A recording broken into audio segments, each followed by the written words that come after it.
Arnaud. Bonjour Isabelle. Comment allez-vous? Très bien. Depuis qu'on ne s'est vu. Ça fait longtemps.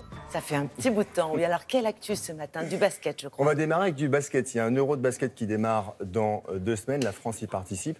Le premier tournoi international sans Tony Parker, le meneur emblématique des Bleus qui a pris sa retraite. Et hier, les joueurs de l'équipe de France jouaient un match de préparation face à la Lituanie à Kaunas. On va regarder les images. Ça ne s'est pas forcément très bien passé pour le joueur de l'équipe de France qui joue en blanc. Première mi-temps, ça va. Les Français font la course en tête, notamment grâce à une belle adresse à 3 points et aussi grâce à cet homme, Nando De Colo, qui, en l'absence de Tony Parker, est le nouveau cadre de cette équipe. Nando De Colo qui a inscrit 16 points hier. Vous savez quel est son surnom à Nando De Colo? Du tout. Le moniteur. Ah. Le moniteur de Colo.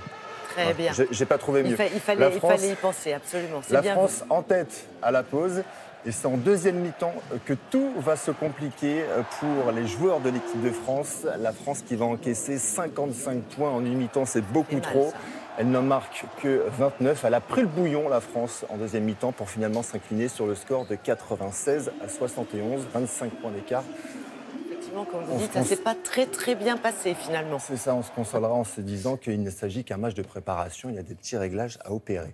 Ah oui, absolument. On continue avec du tennis aujourd'hui. Du tennis à Cincinnati.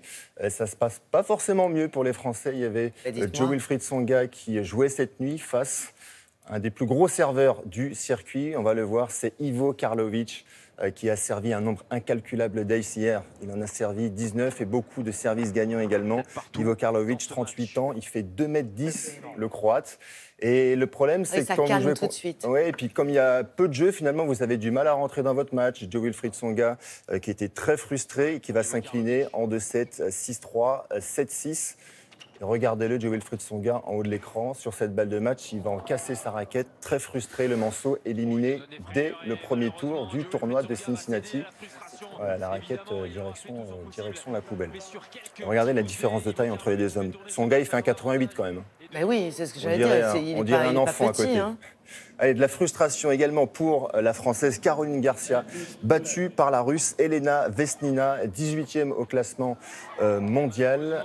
Caroline Garcia qui menait pourtant 4-2 dans la troisième manche et qui s'incline 6-4 dans le dernier set. On passe aux bonnes nouvelles. Alizé Cornet, en haut de l'écran, qui bat la jeune joueuse Catherine Bellis, 35e au classement WTA. Victoire en 3-7, 7-5, 3-6, 6-2. Et puis, on revient chez les messieurs. Adrian Manarino qui bat le vétéran allemand Tomias, là encore en 3-7, 2-6, 7-6, 6-2. Bien, mais c'est un très joli résumé. Je crois que vous voulez terminer avec du foot serait une chronique sport sans foot? Mais voilà, absolument. Sachez qu'il y a Nice qui joue ce soir contre Naples, un match de barrage pour la prestigieuse et lucrative Ligue des Champions. Et en attendant, je voulais vous montrer cette petite image. Un joli but du côté de l'Hapoel Nicosie. Et c'est Aloneftis qui va l'inscrire, tout en finesse, pour tromper le gardien du Slavia Prague. C'était lors de la victoire 2-0 de l'Hapoel Nicosie face aux joueurs tchèques. C'était joli. C'était très joli. Un petit lob, bah oui. Tout en subtilité. Mais voilà, comme c'est bien dit. Merci beaucoup Arnaud. À très vite, à demain donc. À demain avec plaisir. Avec grand plaisir, plaisir partagé.